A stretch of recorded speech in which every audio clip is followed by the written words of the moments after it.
First tonight, back where it belongs. A memorial honoring the lives of 3 teens who were killed in a hit and run back in 1982 is back in place after being removed for construction work years ago.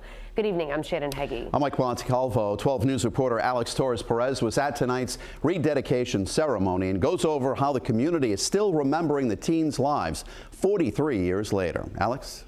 Family and friends were overcome with emotion as they finally got to see the return of a memorial honoring 3 lives taken too soon. June 19th, 1982 is a night we'll never forget. And 43 years later, they still have the newspaper clippings of the hit and run that killed 3 of their friends.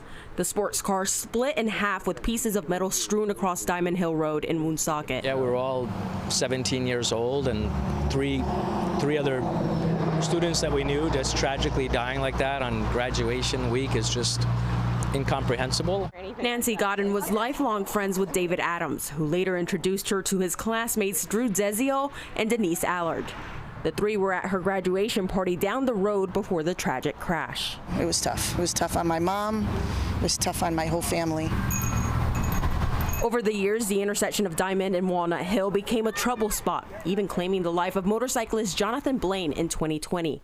The family telling us at the time he would still be alive if it weren't for a brick wall. We don't believe that the driver actually saw them coming and she pulled out in front of him, and he really didn't have any place to go or any way to stop. The city eventually decided to tear the wall down, keeping the 1982 memorial in a safe place in the meantime. But once the work was complete, the memorial was never put back up.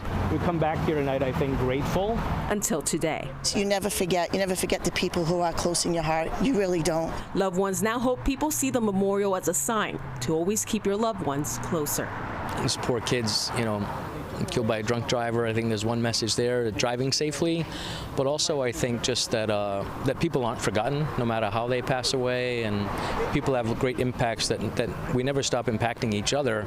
A memorial bench for Jonathan Blaine also sits on the other side of the road. It even includes a plaque of all 3 victims of the 1982 crash. Reporting in studio, I'm Alex Torres-Perez, 12 News.